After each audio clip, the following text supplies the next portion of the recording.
देखिए, आज जो हम चैप्टर चालू करने जा रहे हैं उसका नाम है रिडम्पशन ऑफ प्रेफरेंस शेयर्स। देखिए, रिडम्पशन ऑफ प्रेफरेंस शेयर्स।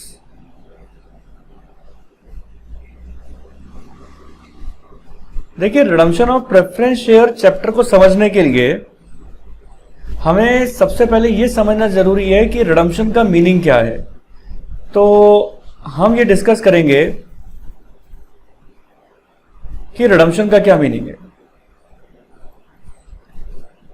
देखिए बेटे, क्या होता है, रिडम्पशन का मतलब है रीपेमेंट, यानी प्रेफरेंस शेयर कैपिटल का जब हम रीपेमेंट करेंगे तो उसे हम बोलेंगे रिडम्पशन। यानी हम कह सकते हैं it is the repayment of preference shares capital. Preference share capital. देखिए बेटे, हमने अपनी पहली क्लासेस के अंदर ये बात पढ़ चुके हैं कि हमारे शेयर दो तरीके के होते हैं। शेयर दो तरीके के हैं, एक है इक्विटी शेयर और एक है प्रेफरेंस शेयर्स। एक है इक्विटी शेयर और एक है प्रेफरेंस शेयर्स। देखिए, क्या होता है कि company law point of view से अगर मैं बात करूं तो इक्विटी और प्रेफरेंस शेयर्स में काफी फर्क होता है।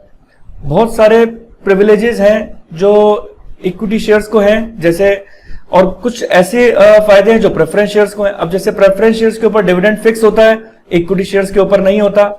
और इक्विटी शेयर्स को प्योर ओनर कहा जाता है, इनको वोटिंग राइट होता है, और बहुत सारे ऐसे कुछ डिफरेंसेस हैं। तो बेटा देखिए, कहना मैं ये चीज चाहता हूं कि प्रेफरेंस शेयर्स कई सारी कैटेगरी के होते हैं। शेयर्स कभी भी रिडीम नहीं होते हैं, लेकिन प्रेफरेंस शेयर्स, इक्विटी शेयर्स तो रिडीम होते ही नहीं है, और प्रेफरेंस शेयर्स भी कई सारी कैटेगरी के हैं, जैसे redeemable preference shares,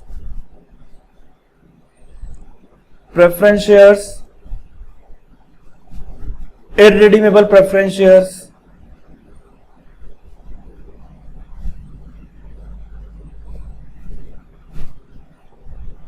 cumulative preference shares,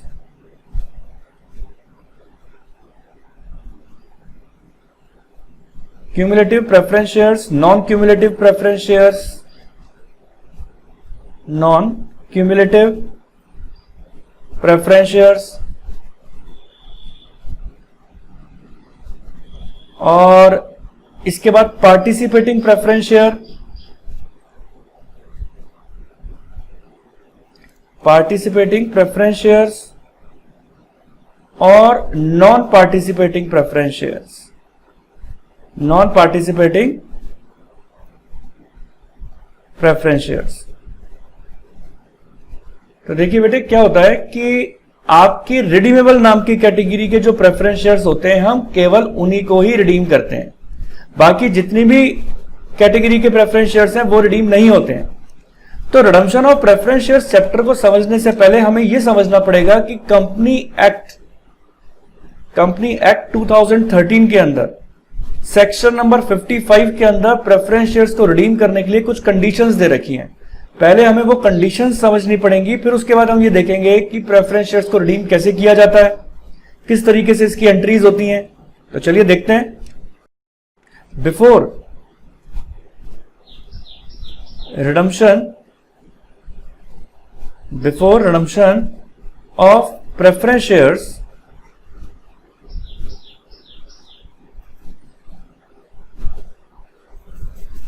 some conditions to be fulfilled while making redemption of preference shares.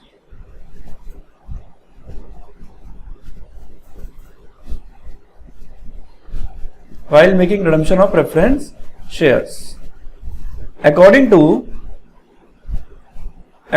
to section 55 of Companies Act according to section 55 of Companies Act 2013, some conditions to be fulfilled. Some conditions to be fulfilled. First आ जाएगा आपका it must be redeemable. देखिए बेटा, सबसे पहली condition ये है कि अगर हम बात करते हैं प्रेफरेंस शेयर्स की, तो प्रेफरेंस शेयर्स को रिडीम करने के लिए सबसे पहले वो रिडीमेबल नाम की कैटेगरी के होने चाहिए। दूसरी कंडीशन है it must be fully paid up, it must be fully paid up and fully called up. If preference shares are partly paid up and partly called up, partly paid up and partly called up, it must be made fully paid up and called up, fully paid up and fully called up.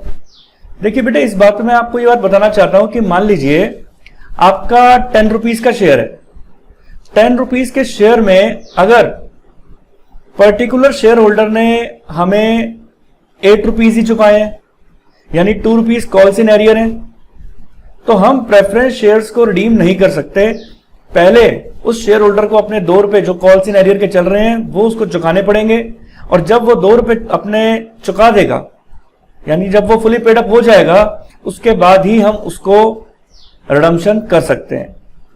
अब दूसरी condition जो बताई गई है कि मान लीजिए 10 rupees का शेयर है, कंपनी ने अभी मांगे ही 7 रुपीज है, यानी कॉल्ड अप ही 7 रुपीज है, 3 रुपए कंपनी ने अगर नहीं मांगे हैं, तो ऐसी सिचुएशन के अंदर पहले कंपनी को बचे हुए 3 रुपए कॉल्ड करने पड़ेंगे, और उसके बाद ही हम उस प्रेफरेंस शेयर्स को रिडीम कर सकते हैं। उससे पहले हम उसको रिडीम नहीं कर सकते। हालांकि इन सारे पॉइंट्स को मैं आपको क्वेश्चंस के साथ बताऊंगा, लेकिन इस पॉइंट को समझाने के लिए मैंने जो आपको एग्जांपल लिया, इसका मीनिंग यही है कि आपके प्रेफरेंस शेयर्स को रिडीम करने के लिए वो particular redeemable preference shares fully paid up और कॉल्ड अप होने चाहिए। अगर वो पार्टली पेड अप और पार्टली कॉल्ड अप है, तो उसे हमें fully paid up and fully called up करना होगा। आइए बेटे बात करते हैं थर्ड पॉइंट की। Redeemable preference shares, redeemable preference shares can be redeemed at redeemable preference shares can be redeemed at par or at premium, not at discount. तो देखिए बेटे, आपको ये बहुत इंपॉर्टेंट पॉइंट है जो आपको ध्यान रखकर चलना है इसमें, कि अगर 100 रुपीज का प्रेफरेंस शेयर्स है तो आप 100 रुपीज पे उसको रिडीम कर सकते हैं।